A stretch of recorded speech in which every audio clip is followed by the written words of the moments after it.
आपका जो पहला प्रश्न है होम रूल आंदोलन से संबंधित ये प्रश्न है, जरा समझिएगा। बैक के क्लास में भी होम रूल पर हम चर्चा किए थे। होम रूल आंदोलन भारत के स्वतंत्रता संग्राम के एक नए चरण के आरंभ का द्योतक था। क्यों? कहने का मतलब ये है, क्वेश्चन ये कह रहा है कि होम रूल आंदोलन जो था, कौन आंदोलन? होम रूल आंदोलन जो था भारत के जो स्वतंत्रता संग्राम थे। बताइए, आपसे एक प्रश्न है कि भारत का प्रथम स्वतंत्रता संग्राम किस युद्ध को कहा गया?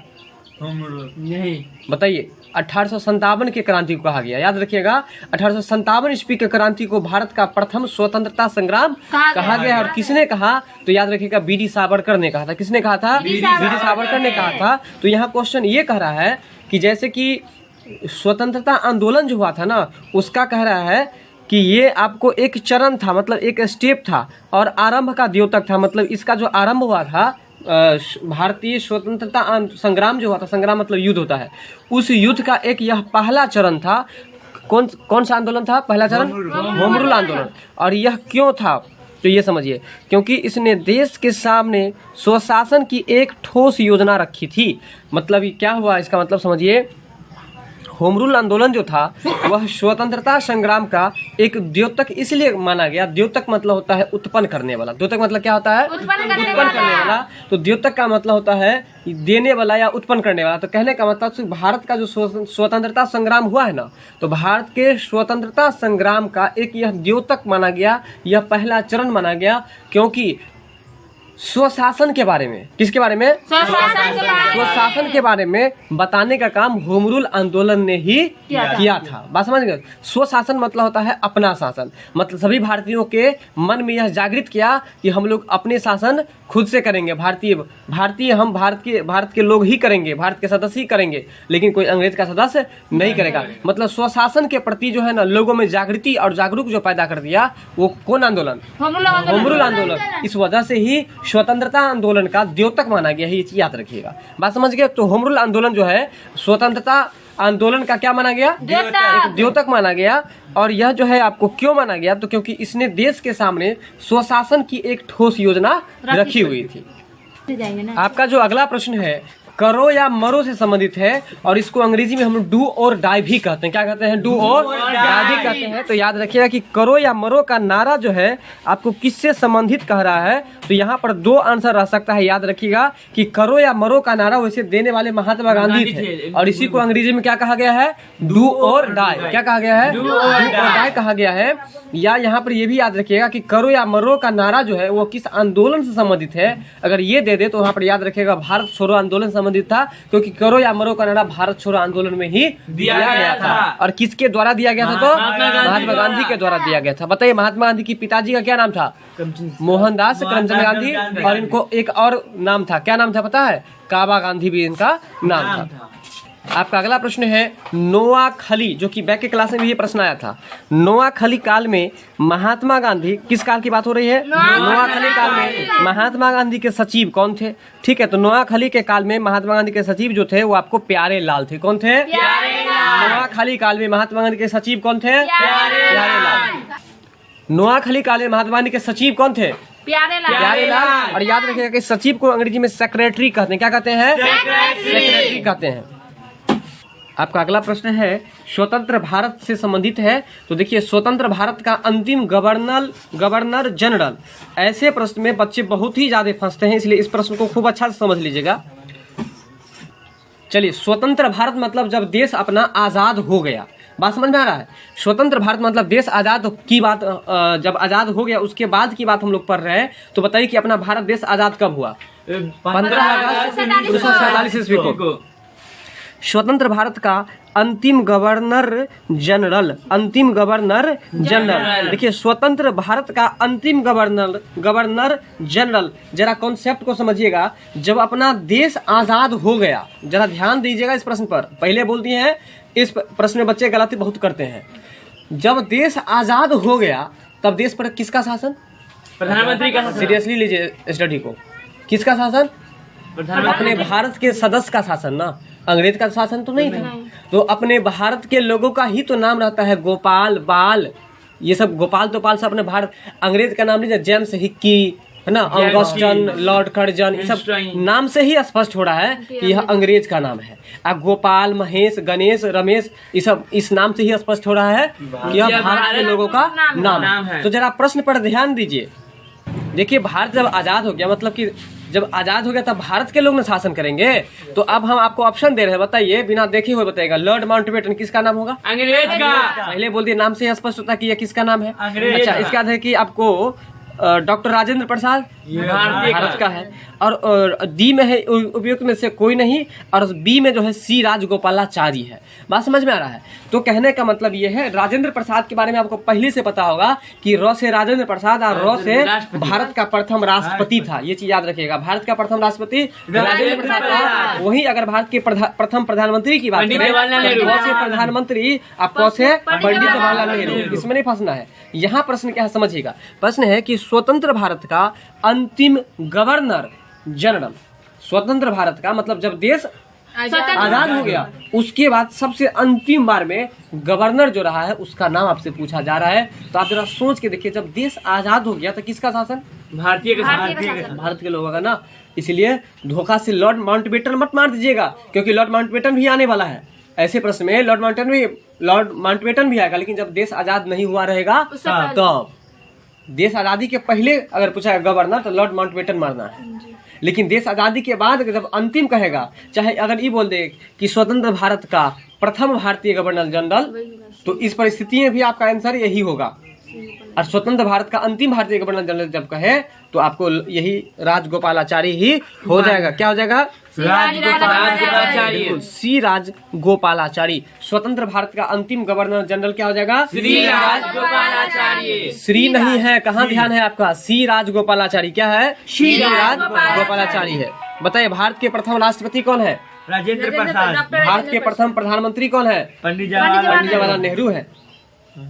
आपका अगला प्रश्न है, 1923 से 1928 ईस्वी के बीच की बात है। 1923 से 1928 ईस्वी के काल में भारतीय राजनीति में क्रांतिकारी कार्यविधियों की पुनरावृत्ति का कारण क्या था?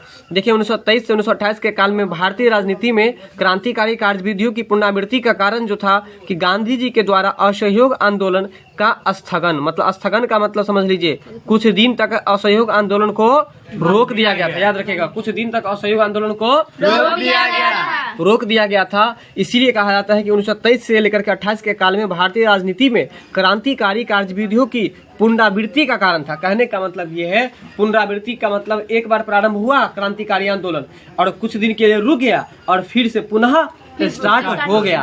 तो याद रखिएगा कि एक बार रुका फिर से पुनः स्टार्ट हुआ। कौन सा आंदोलन? असहयोग आंदोलन। असहयोग आंदोलन देखिए 20 से 22 में जाकर के कुछ दिनों के लिए स्थगित हो गया था, वो चीज याद रखिएगा। तो इसीलिए जो है असहयोग आंदोलन जो है आपको उसमें स्थगन आया था। तो वही बात आपको पूछा जा रहा था। 1923 से 1928 ईस्वी के काल में भारतीय राजनीति में क्रांतिकारी कार्यविधियों की पुनरावृत्ति, मतलब दोबारा से जो चालू हुआ है। जैसे पुनरावृत्ति का बात आए तो आप लोग याद रखिएगा कि दोबारा से कौन सा आंदोलन चालू हुआ था? असहयोग आंदोलन चालू हुआ था। तो बता दीजिए फटाफट से कि असहयोग आंदोलन कब हुआ था? 1920 ईस्वी में हुआ। और असहयोग आंदोलन के नेतृत्वकर्ता कौन थे भारत से? महात्मा गांधी जी थे।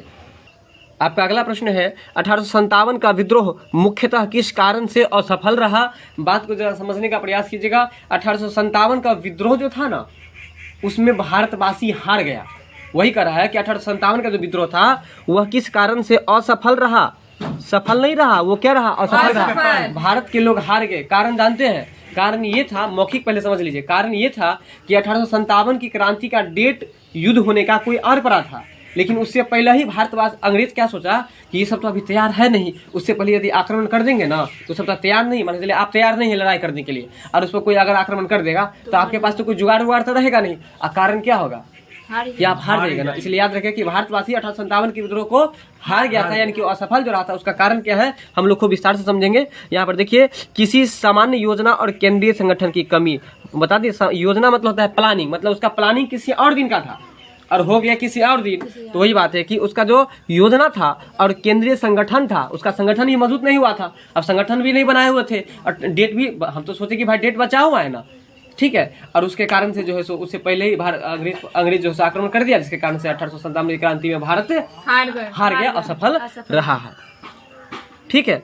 अब आपका अगला प्रश्न है, 1857 के विद्रोह से बिहार का कौन सा भाग अप्रभावित रहा? और इस बार के बीपीएससी के एग्जाम में ये प्रश्न पूछा गया था कि 1857 ईस्वी में कौन सा क्षेत्र है जो आपको इस क्रांति से अछूता रहा? अछूता का मतलब उसका प्रभाव वहां पर नहीं देखा गया। और यहाँ जो अभी प्रश्न है 1857 के विद्रोह से बिहार का कौन सा भाग अप्रभावित, मतलब बिहार का नहीं पूछा जा रहा है कि बिहार का ऐसा कौन सा क्षेत्र था जिस पर इसका प्रभाव नहीं पड़ा। अप्रभावित मतलब इसका प्रभाव नहीं पड़ा। कहाँ की बात हो रहा है? बिहार की। तो इसका आंसर जो राइट आंसर हो जाएगा मुंगेर हो जाएगा। क्या हो जाएगा? मुंगेर हो जाएगा। मतलब मुंगेर के क्षेत्र में, मुंगेर एक जिला है, मुंगेर के क्षेत्र में 1857 की विद्रोह का कोई भी प्रभाव नहीं पड़ा। बताइए बिहार का ऐसा कौन सा क्षेत्र जहाँ पर 1857 की विद्रोह का कोई प्रभाव नहीं पड़ा था? मुंगेर। ठीक है, अगर वही प्रभाव की बात करें तो दानापुर है ना, पटना है, आरा है, मुजफ्फरपुर है। देखिए आरा मुजफ्फरपुर याद रहेगा क्योंकि आरा बलिया छपरा मुजफ्फरपुर ये सब लगभग अगले बगल में, इसलिए याद रखिएगा। आरा दानापुर के ठीक बगल में पटना है, तो इसलिए दानापुर पटना है ना, इसका मुजफ्फरपुर, इसका आरा। बात समझ में आ गया? आरा, मुजफ्फरपुर, दानापुर, ये 4 प्रभावित जिला है। और भी जिला बहुत सारे हैं, लेकिन यहाँ ऑप्शन के अकॉर्डिंग अगर देखे तो 4 जिला प्रभावित था, लेकिन एक जिला प्रभावित नहीं था जिसका नाम है मुंगेर। ठीक है, तो बताइए 1857 के विद्रोह में बिहार का कौन सा भाग अप्रभावित रहा है? मुंगेर। आपका अगला बात है निम्नलिखित में से किस सत्याग्रह आंदोलन में गांधी जी ने प्रत्यक्ष रूप से भाग नहीं लिया? कहता है कि निम्नलिखित में से, इसको पहले तो कट कर दीजिए, किस सत्याग्रह आंदोलन में गांधी जी ने प्रत्यक्ष रूप से भाग नहीं लिया। मतलब वो जो है ना डायरेक्ट रूप से भाग नहीं लिया। कहने का मतलब उसमें वो शामिल जरूर थे, लेकिन लोगों को इस बात की जानकारी नहीं था कि महात्मा गांधी भी इसमें शामिल है। तो वही प्रत्यक्ष रूप से नहीं था, अप्रत्यक्ष रूप से था। मतलब लोग उसको देखता नहीं था, लेकिन वो शामिल जरूर थे। बताइए कौन? महात्मा गांधी। तो कहता है ऐसा कौन सा आंदोलन था जिसमें आपको महात्मा गांधी खुद जो है शामिल था, लेकिन जो लोगों के नजर में नहीं था? तो वो आपको राजकोट में। कहाँ पर? राजकोट में। देखिए ये ऐसा क्यों कि महात्मा गांधी, इसलिए क्योंकि राजकोट तो उनका क्षेत्र न था। राजकोट कहाँ पड़ता है? गुजरात में पड़ता है, इसलिए गुजरात में तो उनका जन्म हुआ था। सोचा कि इस युद्ध में जो आंदोलन में भाग लेंगे तो हमारा गाँव में घटना है। इसलिए याद रखिएगा कि महात्मा गांधी ऐसे कौन से आंदोलन में प्रत्यक्ष रूप से भाग नहीं लिए थे? तो आपका अगला प्रश्न है द्वितीय गोलमेज सम्मेलन। क्या है? द्वितीय गोलमेज सम्मेलन। तो द्वितीय गोलमेज सम्मेलन किस प्रश्न पर असफल रहा है? तो इसका आंसर जो आप देख रहे हैं सांप्रदायिक प्रतिनिधित्व। देखिए द्वितीय गोलमेज सम्मेलन जो हुआ है वो किस प्रश्न पर असफल रहा है? तो सांप्रदायिक प्रतिनिधित्व। इसको याद रखिएगा कि द्वितीय गोलमेज सम्मेलन जो हुआ है वो किस प्रश्न पर असफल रहा है? तो सांप्रदायिक प्रतिनिधित्व। आपका अगला प्रश्न है स्वामी विवेकानंद ने रामकृष्ण मिशन की स्थापना कब किया? अति महत्वपूर्ण प्रश्न। याद रखिए कि रामकृष्ण मिशन की स्थापना किसने किया है? तो स्वामी विवेकानंद ने किया है। और स्वामी विवेकानंद जी रामकृष्ण मिशन की स्थापना कब किए? तो 1896 ईस्वी में। कब किया है? 1896। बताइए कि रामकृष्ण मिशन की स्थापना किसने किया? स्वामी विवेकानंद जी। Very good. आइए सेल्सियस के बारे में हम लोग समझते हैं। सेल्सियस स्केल पर मानव शरीर का तापमान कितना होता है? बहुत पहले से आप लोग को पता है कि सेल्सियस में अगर हम बात करें तो 37 डिग्री सेल्सियस होता है। 37 को लगभग में लिख दिया है 36.9 डिग्री, तो घबराना नहीं है, बात बराबर है। सेल्सियस स्केल पर मानव के शरीर का तापमान जो है वो 37 डिग्री सेल्सियस है। वहीं अगर हम फ़ारेनहाइट में बात करें तो 98 वहीं अगर बात करें हम केल्विन में तो 310 केल्विन। याद रखिएगा। तो सेल्सियस स्केल पर है ना, स्केल का मतलब होता है पैमाना या मापक। सेल्सियस स्केल पर मानव के शरीर का सामान्य टेम्परेचर यानी कि तापमान जो होता है वो कितना होता है? तो 36.9 डिग्री। और इसी को लगभग में अगर 37 डिग्री दे दे तो हम लोग को घबराना नहीं है। बात समझ में आ रहा है? आंसर उसका वही होगा। बात समझ रहे हैं? तो बताइए कि सेल्सियस स्केल पर मानव के शरीर का सामान्य तापमान कितना होगा? अगला प्रश्न है हवा में जिस गैस की मात्रा सबसे अधिक है। पहले आप लोग दिमाग लगा कर बताइए कि हवा में किस गैस की मात्रा सबसे अधिक है? देखिए यहाँ ऑक्सीजन जो आप बता रहे हैं ये ऑक्सीजन नहीं होगा। ऑक्सीजन की अगर बात करें तो यह 21% ही होता है, लगभग 21% होता है। वहीं अगर हम नाइट्रोजन की बात करें तो नाइट्रोजन 78% होता है। कितना होता है? 78। और इस वजह से ही अगर आपसे पूछे कि हवा में जिस गैस की मात्रा सबसे अधिक होती है वो कौन सा गैस है? तो और नाइट्रोजन का वही अगर आपसे संकेत पूछ ले तो क्या होगा? क्या हो जाएगा? N2 हो जाएगा। याद रखिएगा हवा में जिस गैस की मात्रा सबसे अधिक है वो कौन सा गैस है? नाइट्रोजन। आपका अगला प्रश्न है स्त्रियों की तुलना में पुरुष अधिक वर्णाधत्ता से पीड़ित हो सकते हैं। प्रश्न को जरा समझिएगा, हमारे डेली लाइफ से जुड़ा हुआ ये प्रश्न है। कह रहा कि स्त्री की तुलना में अगर देखा जाए तो स्त्री की तुलना में पुरुष जो होता है ना अपने आंख से ज्यादा पीड़ित होता है, आंख से अंधा ज्यादा होता है। वो बात समझ में आ रहा है? अंधापन की जो समस्या आती है वो पुरुष में ज़्यादा देखने को मिलता है। ऐसा क्यों? तो क्योंकि उनमें केवल एक्स क्रोमोसोम पाया जाता है। स्त्रियों की तुलना में, जरा प्रश्न को समझिए, स्त्रियों की तुलना में पुरुष अधिक वर्णाधत्ता से पीड़ित हो सकते हैं। क्यों? ऐसा इसलिए होता है क्योंकि जो है आपको ये उसमें केवल एक्स क्रोमोसोम ही पाया जाता है। हाँ, जो प्रश्न है ये प्रश्न बिल्कुल सही है। आपके मन में ये एक शक उत्पन्न हो रहा होगा कि ये गलत लिखा हुआ, लेकिन गलत नहीं, हम आपको बताते हैं। सबसे पहले तो ये याद कर लीजिए कि स्त्री और पुरुष में यदि ये तुलना करें कि वर्णाधत्ता मतलब ब्लाइंडनेस, अंधापन। वर्णाधत्ता को हम लोग क्या कह सकते हैं? ब्लाइंडनेस मतलब कि अंधापन की समस्या से पुरुष ज्यादा पीड़ित होता है। पहले ये चीज याद रखिएगा। बताइए, पुरुष में और स्त्री में अंधा कौन बनेगा ज्यादा? पुरुष बनेगा, याद रखिएगा। और उसका कारण क्या है? क्योंकि पुरुष में ना केवल एक एक्स गुणसूत्र पाया जाता है। अब कॉन्सेप्ट क्लियर हो गया होगा। पुरुष में केवल एक एक्स गुणसूत्र पाया जाता है। वहीं अगर महिला की बात करें तो महिला में डबल एक्स गुणसूत्र पाया जाता है। इस वजह से जो है आपको याद रखेगा कि पुरुष जो है ना अधिक ब्लाइंडनेस से यानी कि अंधापन से ज्यादा पीड़ित होता है। ठीक है, तो याद रखिएगा कि उनमें यानी कि केवल पुरुष में केवल एक एक्स गुणसूत्र पाया जाता है। इस बात पर ध्यान दीजिए, केवल एक्स गुणसूत्र पाया जाता है तो गलत हो जाता है। केवल एक एक्स गुणसूत्र पाया जाता है। आप समझ में आ गया होगा। और ये आप पहले से 10वीं क्लास से ही पढ़ते आ रहे होंगे कि पुरुष में एक्स गुणसूत्र पुरुष में एक्स वाई गुणसूत्र पाया जाता है। वही अगर महिला की बात करें तो महिला में एक्स और एक्स गुणसूत्र ही पाया जाता है। इस वजह से याद रखिएगा कि स्त्रियों की तुलना में पुरुष जो है अधिक वर्णाधत्ता से पीड़ित होते हैं। क्यों? क्योंकि पुरुष के पास केवल एक, इस पर फोकस कीजिए, केवल एक एक्स गुणसूत्र पाया जाता है। इस वजह से स्त्रियों की तुलना में पुरुष अधिक ब्लाइंडनेस से यानी कि वर्णाधत्ता से पीड़ित हो सकते हैं। बात समझ में आया कि नहीं? चलिए आपका अगला प्रश्न है, पृथ्वी पर, कहाँ पर? पृथ्वी पर मरुभूमि मतलब जहाँ पर आप खेती बाड़ी नहीं उपजा सकते हैं, नहीं कर सकते हैं। पृथ्वी पर मरुभूमि होने की संभावना अधिक रहती है। बात समझ में आ गया होगा। पृथ्वी पर मरुभूमि मतलब मरा हुआ भूमि, जहाँ पर खेती बाड़ी आप नहीं कर सकते हैं, इसकी संभावना अधिक रहती है। क्यों? ये कहाँ पर? तो याद रखिएगा 23 डिग्री अक्षांश के पास।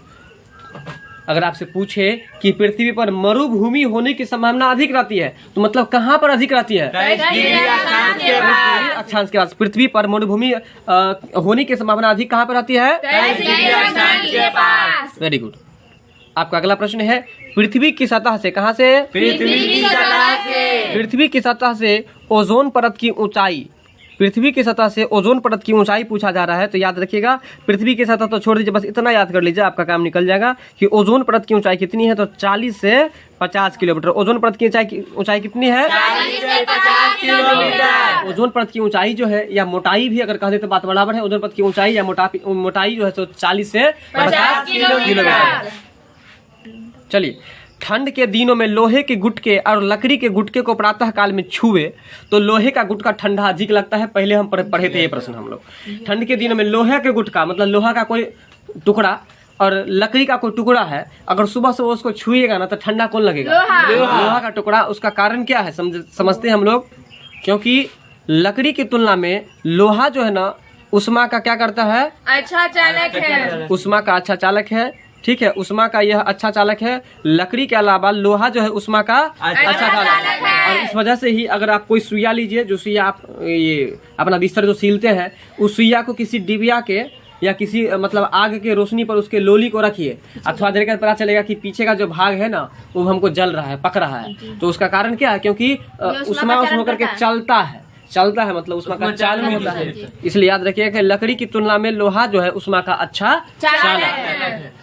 आपका अगला प्रश्न है, किसी परमाणु नाभिक का आइसोटोप वह नाभिक है, किसी परमाणु नाभिक का आइसोटोप जो है वह नाभिक है जिसमें प्रोटॉन की संख्या वही होती है परंतु न्यूट्रॉनों की संख्या भिन्न भिन्न होती है। किसी परमाणु के नाभिक का आइसोटोप वह नाभिक है। आइसोटोप के बारे में याद रखिएगा, बैक के क्लास में भी ये प्रश्न हुआ था। आइसोटोप बस इतना याद रखिए, आइसोटोप वह नाभिक है ना जिसमें प्रोटॉन की संख्या सेम रहती है।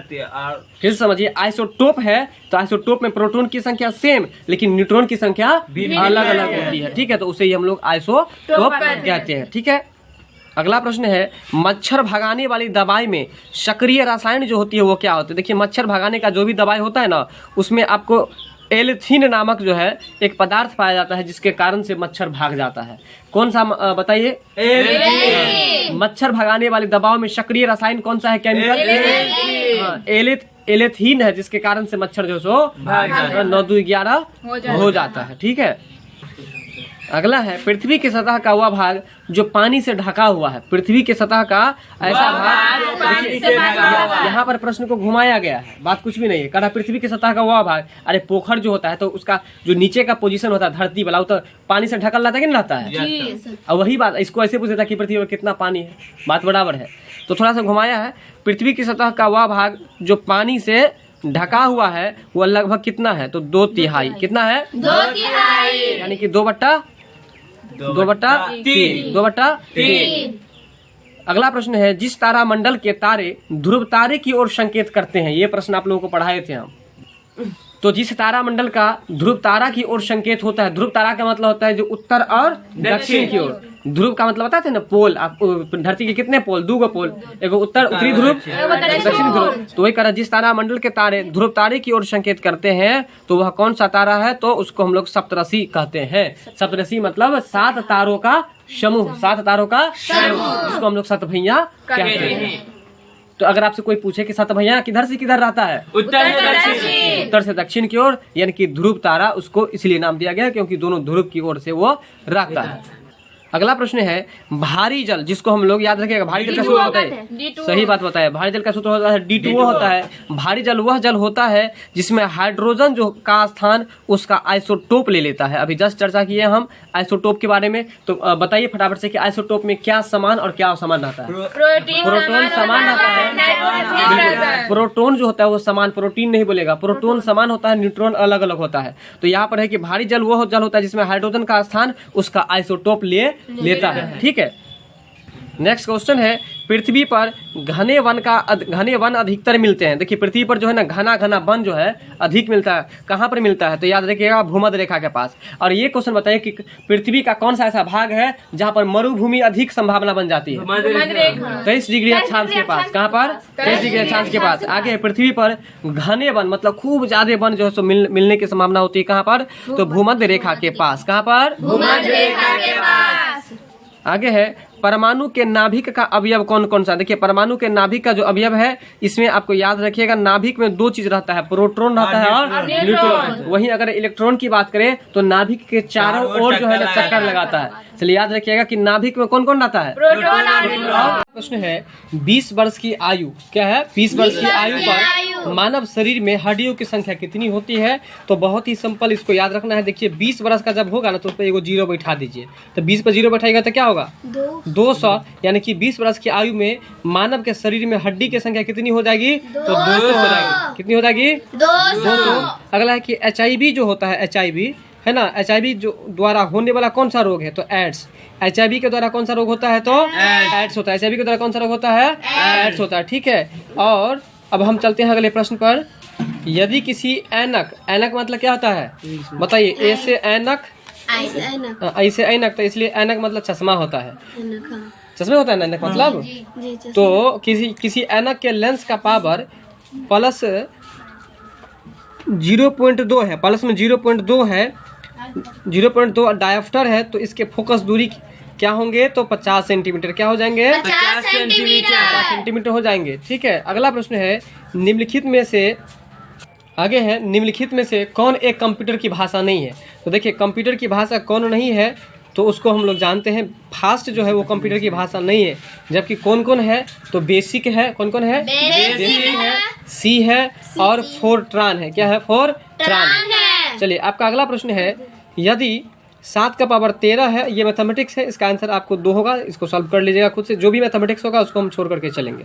इस तरह से 28 में, 29 में, 30 में और 31, 32 तक पूरा मैथमेटिक्स है। इसको आप लोग खुद से सॉल्व कर लीजिएगा। हम क्वेश्चन स्क्रीन पर आप लोगों को डाल देते हैं, देख लीजिए।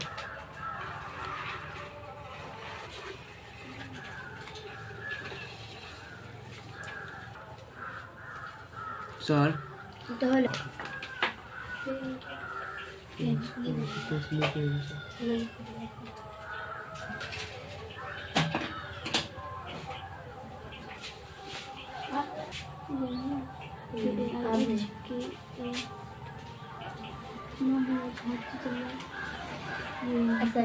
संत कबीर के सम्मान में मगहर, ये 32 तक आपको मैथमेटिक्स था, ये बता दिए आपको स्क्रीन पर डाल दिए थे। संत कबीर के सम्मान में मगहर महोत्सव, कौन महोत्सव है? मगहर महोत्सव। मगहर महोत्सव का प्रारंभ जो किया गया था वो कब किया गया था? तो 1990 ईस्वी में। याद रखेंगे आप लोग कि कबीर संत कबीर है ना, उनके सम्मान में मगहर महोत्सव हुआ था। और ये मगहर महोत्सव जो हुआ था ये प्रारंभ कब किया गया था? 1990 ईस्वी में। तो सिंपल वे बस इतना समझिए कि मगहर महोत्सव जो है वो कब प्रारंभ किया गया? 1990 ईस्वी में। आगे है एवरेस्ट शिखर पर, किस पर?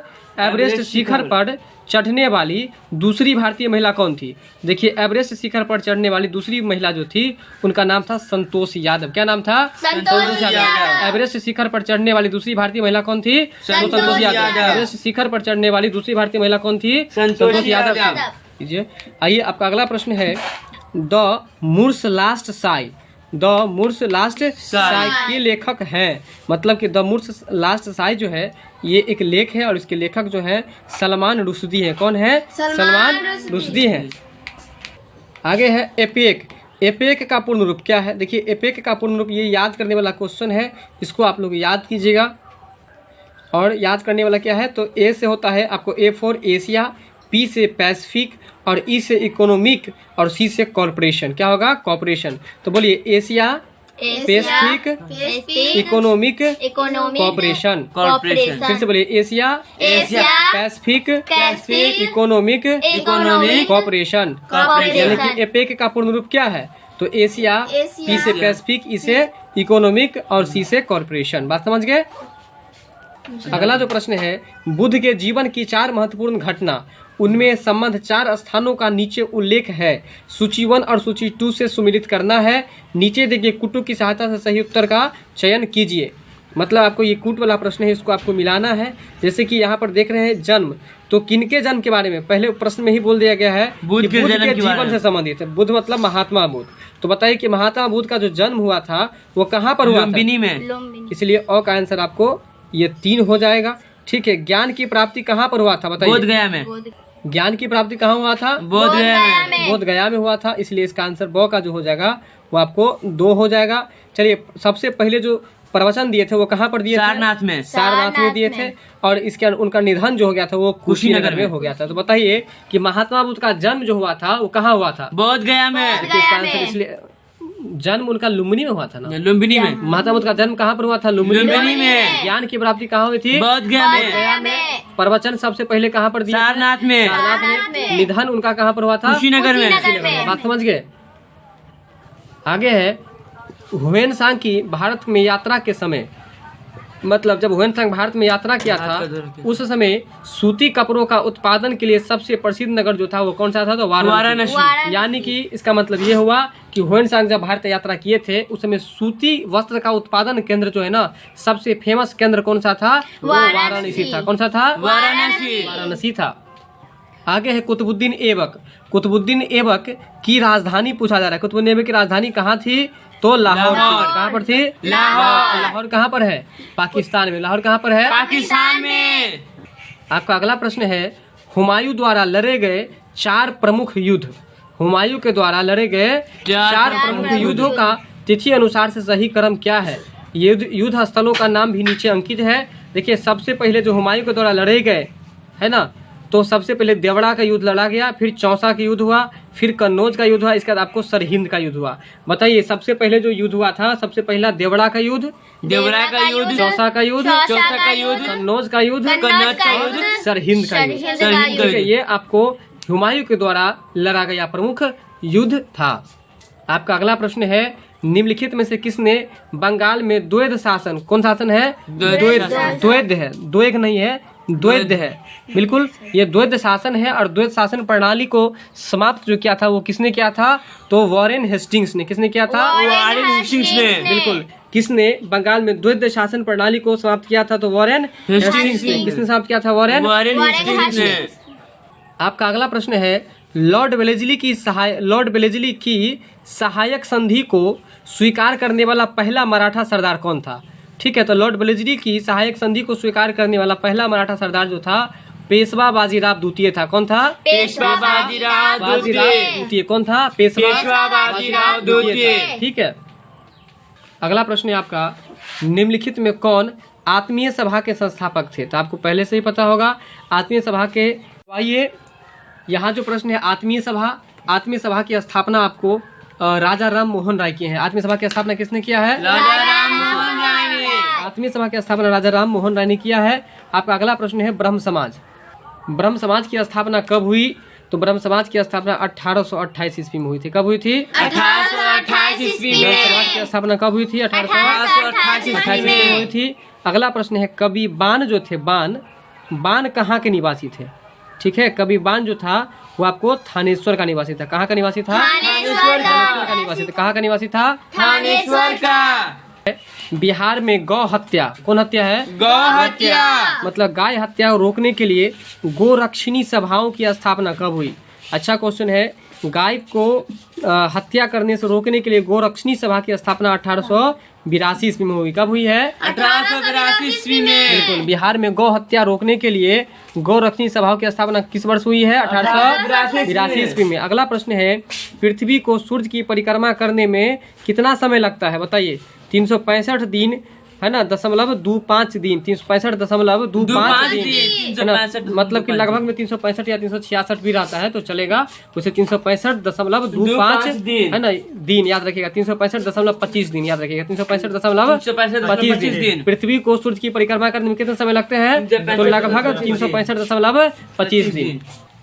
सौरमंडल के बारे में जानते हैं हम लोग। सौरमंडल का सर्वाधिक गर्म ग्रह कौन सा है? बताइए। सबसे गर्म ग्रह आपको शुक्र है। कौन सा ग्रह है? शुक्र। सबसे गर्म ग्रह कौन सा है? शुक्र है। इसके बाद है कि विश्व की सर्वाधिक लंबी पर्वत श्रृंखला क्या है? पर्वत श्रृंखला। विश्व की सर्वाधिक लंबी पर्वत श्रृंखला जो है वो कौन सी है? तो एंडीज है। विश्व की सर्वाधिक लंबी पर्वत श्रृंखला कौन सी है? एंडीज। विश्व की सर्वाधिक लंबी पर्वत श्रृंखला कौन सी है? एंडीज पर्वत श्रृंखला। सौरमंडल का सबसे गर्म ग्रह कौन सा है? शुक्र।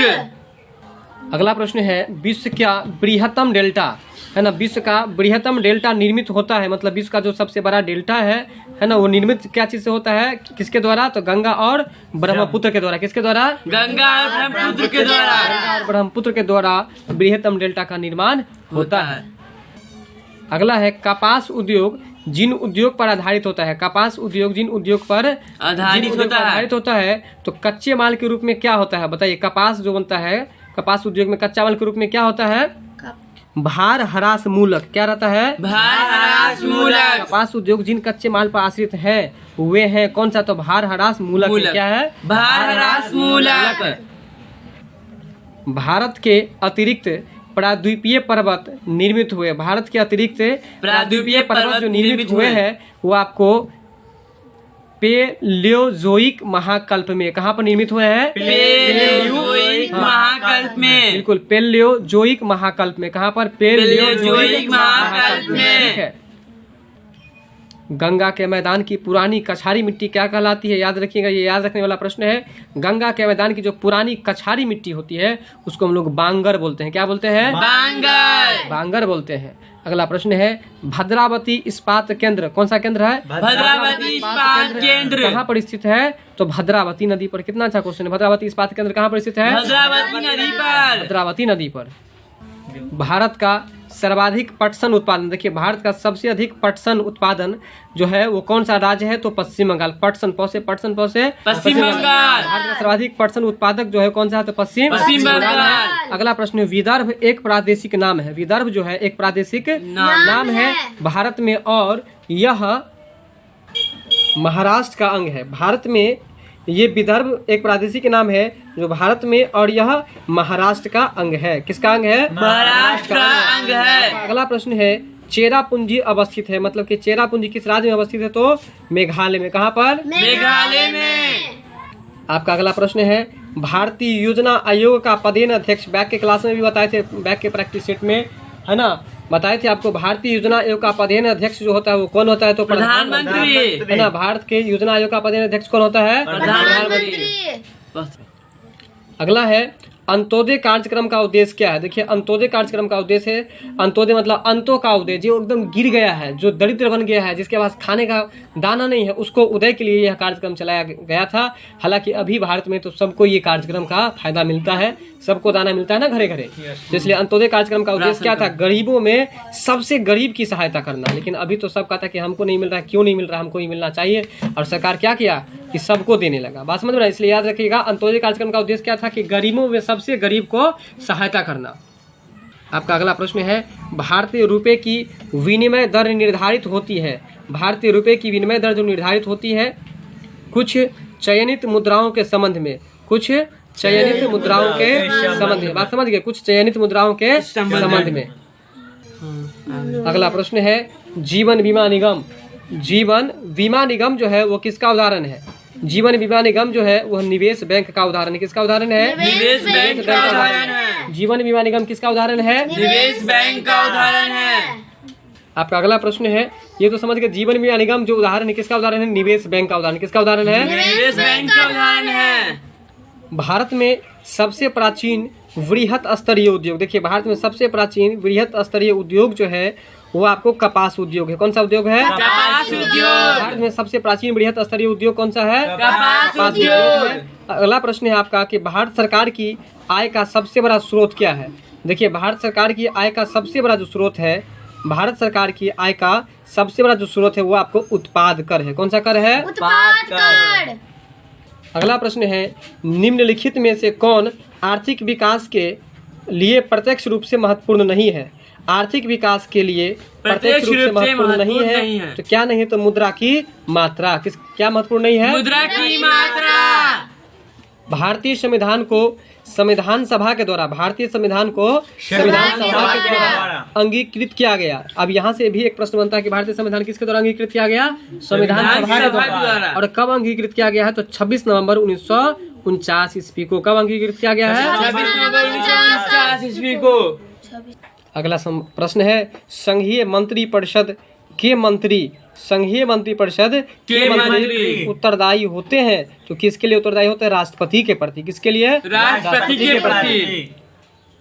अगला प्रश्न है आपका, भारत के राष्ट्रपति को यह अधिकार नहीं प्राप्त है कि वह न्यायालय के न्यायाधीश को हटाए।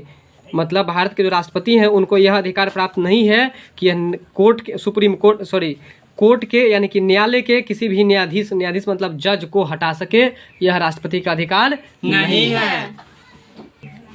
अगला प्रश्न है, राज्यसभा को अस्थायी सदन कहते हैं। राज्यसभा को कौन सदन कहते हैं? अस्थायी सदन। तो बताइए इसको अस्थायी सदन क्यों कहते हैं? क्योंकि इसे विघटित नहीं किया जा सकता है, क्योंकि इसे विघटित नहीं किया जा सकता है। बात समझ गए? अगला प्रश्न है, भारतीय संविधान के अनुसार राज्यों की विधायिका में सम्मिलित है। ठीक है, भारतीय संविधान के अनुसार राज्यों की विधायिका में जो है कौन कौन सम्मिलित है? तो केवल 4, यानी कि राज्यपाल, विधानसभा, विधान परिषद, जहां इसका अस्तित्व हो, ये सब आपको भारतीय संविधान के अनुसार से राज्य की विधायिका में शामिल है। आपका अगला प्रश्न है, भारतीय नागरिकता नहीं प्राप्त की जा सकती है। ठीक है, भारतीय नागरिकता नहीं प्राप्त की जा सकती है तो भारतीय बैंक में धन जमा करके, भारतीय बैंक में धन जमा करके आप भारतीय नागरिकता प्राप्त नहीं कर सकते हैं। भारतीय नागरिकता प्राप्त करने के लिए आपको जो है सो जन्म के द्वारा कर सकते हैं, जैसे जहां पर जन्म होगा वहीं का आप भारतीय नागरिकता मिलेगा आपको, है ना। इसके बाद देशीकरण के द्वारा और किसी भूभाग के सम्मिलन के द्वारा। लेकिन भारतीय बैंक में धन जमा करके आप नागरिकता प्राप्त नहीं कर सकते। आपका अगला प्रश्न है, आम चुनावों में मतदान की आयु 21 वर्ष से घटा करके कितना वर्ष कर दिया गया? 18 वर्ष कर दिया गया है। किस संविधान संशोधन के द्वारा? तो 61वें संविधान संशोधन के द्वारा। किसके द्वारा? 61वें संविधान संशोधन के द्वारा। आपका अगला प्रश्न है, भारत में निर्यात प्रोत्साहन के क्षेत्र कितने हैं? भारत में निर्यात प्रोत्साहन के जो क्षेत्र है वह 8 गो है। कितने हैं? 8 गो है। आपका अगला प्रश्न है, राज्य के नीति निर्देशक सिद्धांत किस प्रकार मौलिक अधिकारों से भिन्न है? तो देखिए राज्य के नीति निर्देशक सिद्धांत जो है वो किस प्रकार से मौलिक अधिकारों से भिन्न है? तो राज्य के नीति निर्देशक परिवर्तनीय नहीं है, जबकि मौलिक अधिकार जो है परिवर्तनीय है। इस प्रकार से जो है वो एक दूसरे से क्या है? भिन्न है। बिहार में ग्रामीण तथा शहरी जनसंख्या का क्या अनुपात है? बिहार में ग्रामीण तथा शहरी जनसंख्या का जो अनुपात है वह 80:20 है। क्या है? 80:20 है। अब आपका अगला प्रश्न है, छोटा नागपुर काश्तकारी कानून कब पारित हुआ? छोटा नागपुर काश्तकारी कानून जो है वो कब पारित हुआ है? तो 1908 ईस्वी में। कब पारित हुआ है? 1908 ईस्वी में। अगला प्रश्न है, 21 जून 2021 को किसने 7वें अंतर्राष्ट्रीय योग दिवस 2021 के अवसर पर WHO योग ऐप लॉन्च किया है? तो नरेंद्र मोदी। किसने किया है? नरेंद्र मोदी। देखिए, कहता है 21 जून 2021 को किसने 7वें अंतर्राष्ट्रीय योग दिवस 2021 में 21 के अवसर पर WHO योग ऐप लॉन्च किया है? कौन सा ऐप लॉन्च किया है? WHO योग ऐप। कौन सा ऐप है? WHO योग ऐप। ये लॉन्च किसने किया है? तो नरेंद्र मोदी ने किया। मोदी ने किया। देश के रक्षा मंत्री राजनाथ सिंह ने कर्नाटक के करवार से नौसेना अड्डे को दौरा कर किस प्रोजेक्ट के तहत जारी ढांचागत निर्माण के विकास की समीक्षा 24 जून 2021 को किया? तो प्रोजेक्ट सीबर्ड। कौन सा है आपको? Project seabird. अब है प्रोजेक्ट 75-1 का संबंध जो है वो निम्नलिखित में से किससे है? तो परंपरागत पनडुब्बियों के निर्माण से। मतलब प्रोजेक्ट 75-1 का संबंध किससे है? परंपरागत पनडुब्बियों के निर्माण से। परंपरागत पनडुब्बियों के निर्माण से है। अगला प्रश्न है, सुपर कंप्यूटर फूगाकू के बारे में कौन सा कथन सही नहीं है? तो देखिए, ये यहाँ जो आप ऑप्शन सी में देख रहे हैं ये सही नहीं है, और ऑप्शन सी में जो बता रहा है कि इसका उपयोग मुख्य रूप से जीनोम सीक्वेंसिंग के लिए किया जाएगा, ये आपको इसके लिए गलत है। वहीं अगर हम सही की बात करें तो ऑप्शन ए में जो है सुपर कंप्यूटर, ऑप्शन ए वाला जो है आपको जापान की कंपनी रिकेन और फीजित्सु द्वारा संयुक्त रूप से विकसित किया गया है, ये सही है। ऑप्शन बी की यदि बात करें तो इसका अधिकतम संभव निष्पादन लीन पैक पर 442.01 पेटा फ्लॉप्स है, ये भी सही है। वहीं अगर ऑप्शन डी की बात करें तो इसका प्रयोग सोसाइटी 5.0 एवं संपोषणीय विकास लक्ष्यों, औषधि अन्वेषण, सुरक्षित समाज के क्षेत्रों में उपयोगी सिद्ध होगा, ये आपको सही है। वहीं अगर गलत की बात करें तो इसका उपयोग मुख्य रूप से जीनोम सीक्वेंसिंग के लिए किया जाता है, ये आपको गलत है।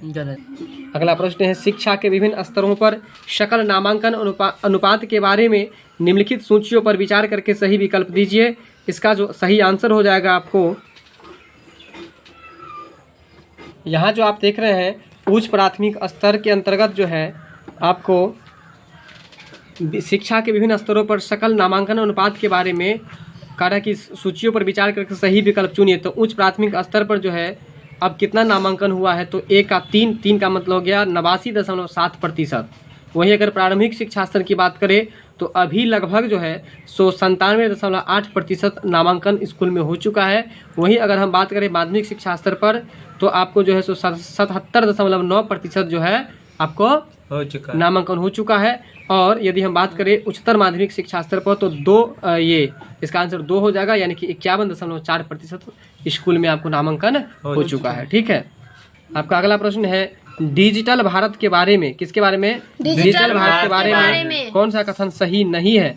तो देखिए यहाँ पर कौन सा कथन सही नहीं है, तो इसका आंसर हो जाएगा कि गांव तक ब्रॉडबैंड कनेक्टिविटी पहुंचाने के लिए प्रारंभ की गई भारत नेट परियोजना भारत संचार निगम लिमिटेड के द्वारा क्रियान्वित की जा रही है।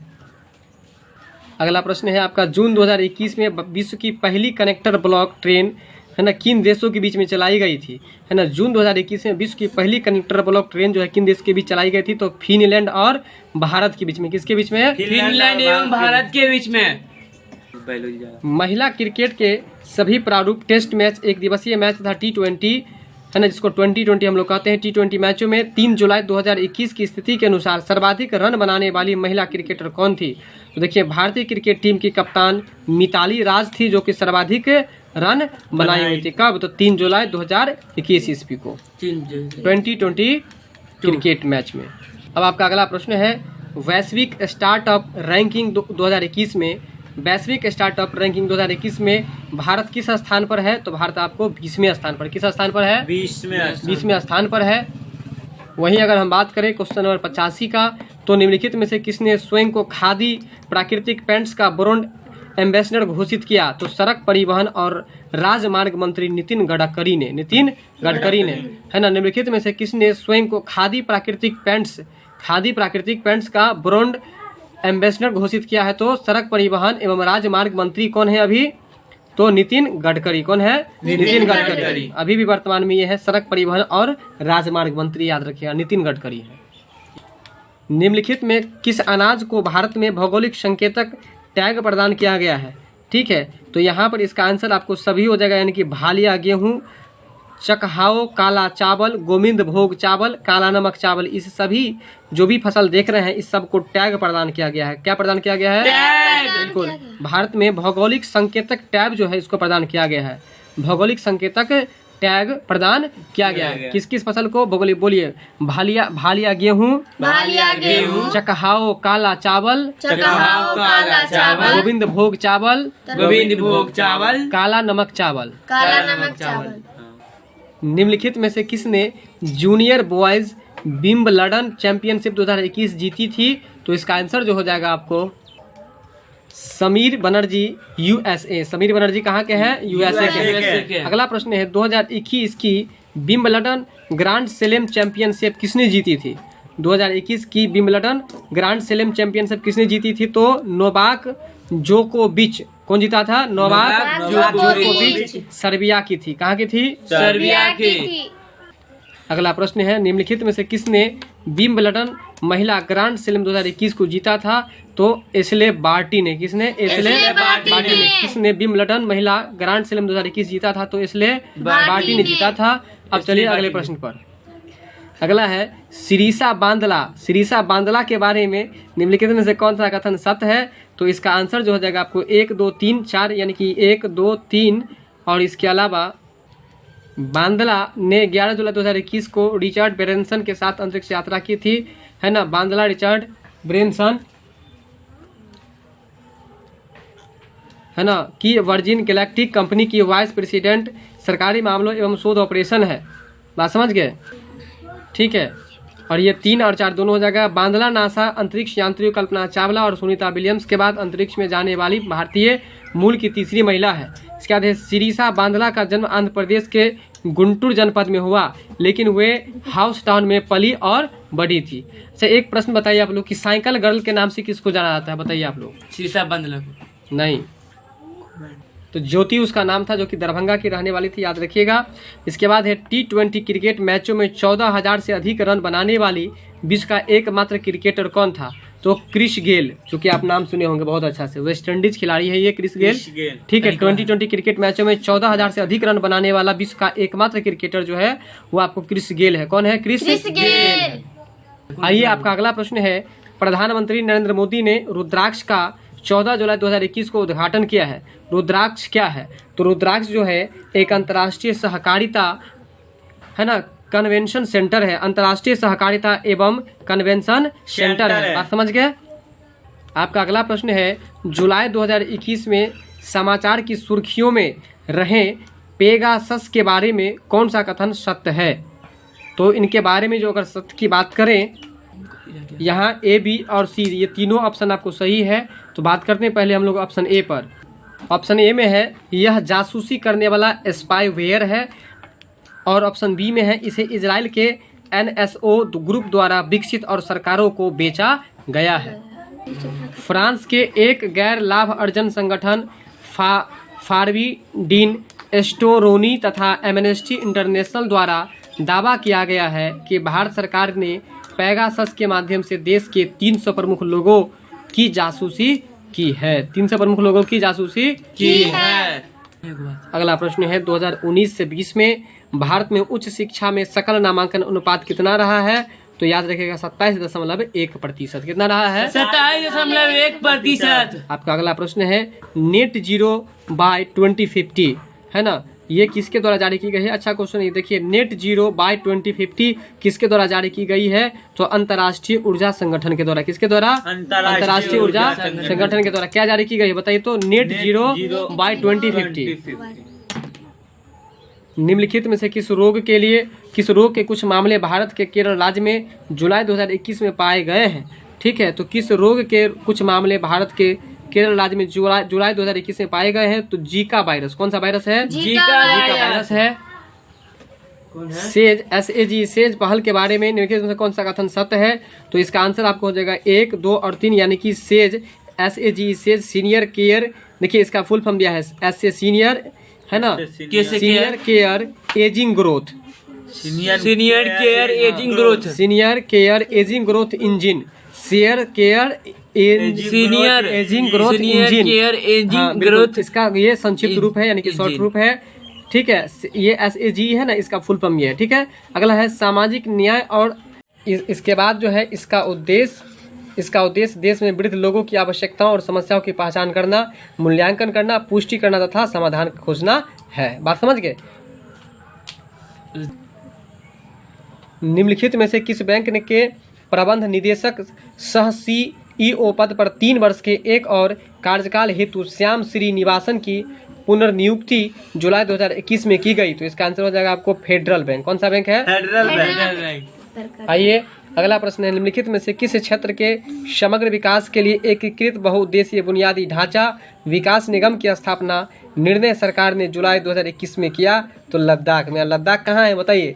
जम्मू कश्मीर में। कहाँ पर है? जम्मू कश्मीर में। आज का जो आपका लास्ट प्रश्न है, 1 अक्टूबर 2021 से 31 मार्च 1 अक्टूबर 2021 से 31 मार्च 2022 के दौरान विशाल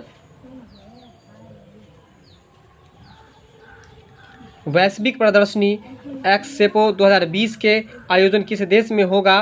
तो संयुक्त अरब अमीरात में। कहाँ पर? संयुक्त अरब अमीरात में। ठीक है, मिलते हैं अगली वीडियो में, तब तक के लिए बहुत बहुत धन्यवाद।